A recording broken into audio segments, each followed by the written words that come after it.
बीते रोज मधुबनी के पत्रकार की हत्या कर दी गई। पत्रकार अवनीश झा 9 नवंबर से लापता थे। 12 नवंबर को उनकी लाश अधजली हालत में मिली। पत्रकार की हत्या के विरोध में पटना के पत्रकारों ने कैंडल मार्च किया और दोषियों के खिलाफ न्याय की मांग की। क्योंकि बिहार में दरअसल प्रशासन का जो एक इकबाल होता है ना, जो उसकी एक अथॉरिटी होती है, वो दरअसल बहुत पहले से ही टूट गई।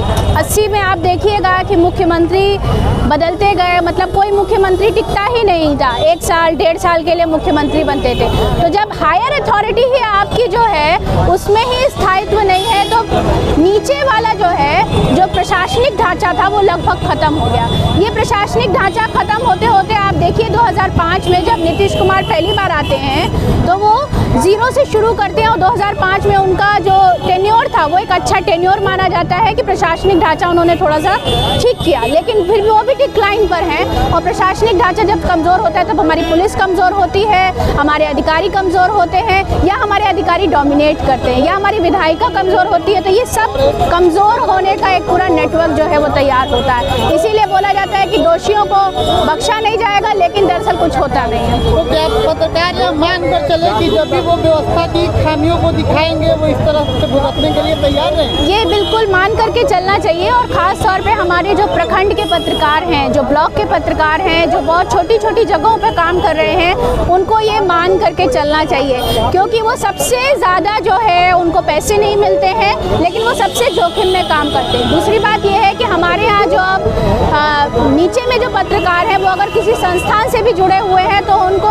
पैसे नहीं दिए जाते, बल्कि उनसे कहा जाता है कि आप विज्ञापन लाइए और उसी में कमीशन लाइए। अब मान लीजिए कि किसी एक इलाके में आप एक ऐसे आदमी हैं जो विज्ञापन देने की हालत में, और मैं पत्रकार हूँ, तो मैं आपसे विज्ञापन लूँगी, लेकिन अगले दिन अगर मैं आपके खिलाफ कोई खबर लिख दूँगी तो आप तो मुझे मारेंगे ही ना। मेरा ही पैसा लेता है और मेरे ही खिलाफ खबर लिखता है।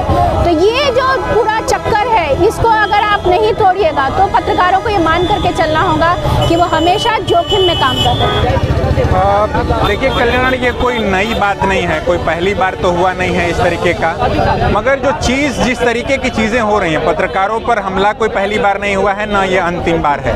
मगर जो भी अपने तरीके से सच को दिखाने की कोशिश करेगा, जो भी एक नेक्सस है, जैसे आप देखेंगे स्वास्थ्य के साथ माफिया, आप देखेंगे शिक्षा के साथ माफिया, बालू के साथ माफिया, सड़क के साथ माफिया, तो ये जो नेक्सस है किसी भी शब्द के साथ माफिया का, और वो जिस तरीके से बिहार के भीतर और प्रमुखता से दिखाई पड़ता है यहाँ पर, जबकि न्याय और सुरक्षा और सुशासन के एक तरफ बातचीत कही जा रही है, उसी दौरान एक पत्रकार की हत्या, कहीं कोई किसी आरटीआई एक्टिविस्ट की हत्या, और किससे आदमी न्याय की गुहार लगाए।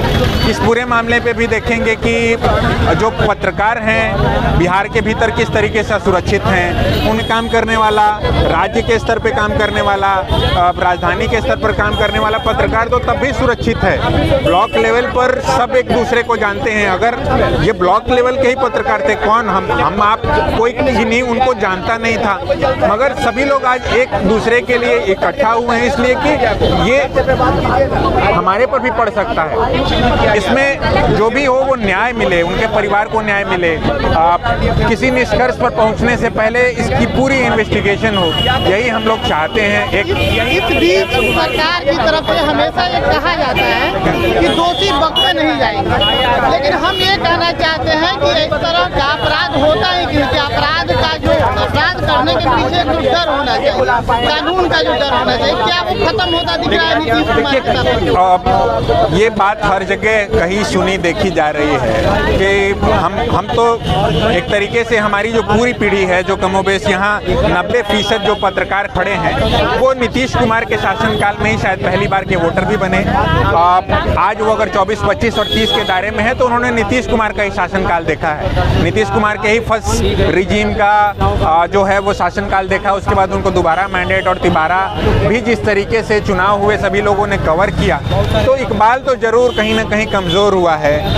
अन्यथा कोई वजह नहीं दिखाई पड़ती कि जिस तरीके से कहीं किसी पत्रकार की हत्या हो, किसी आरटीआई एक्टिविस्ट की हत्या हो, और जिस तरीके का नेक्सस चारों तरफ एजुकेशन से लेकर के स्वास्थ्य और अलग अलग महकमे में देखने को मिल रहा है, माफिया का और सरकार का सीधा गठजोड़, और अंत में यही चीज़ कहनी है कि वाकई जो यहाँ पत्रकार जितने भी एकजुट हुए हैं वो लोग सभी लोग सोशल मीडिया पर काम करते हैं।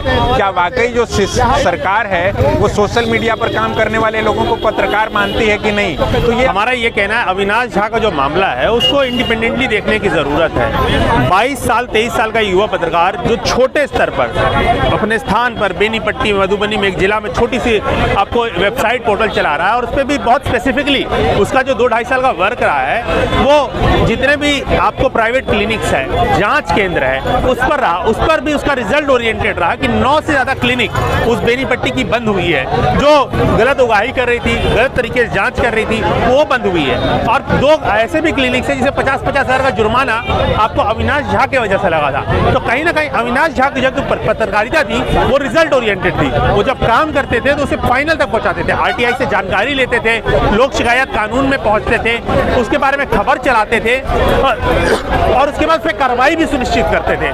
तो कहीं ना कहीं जो अपना कर्म है एक पत्रकार का, एक जो धर्म है पत्रकार का, वो पूर्ण कर रहे थे।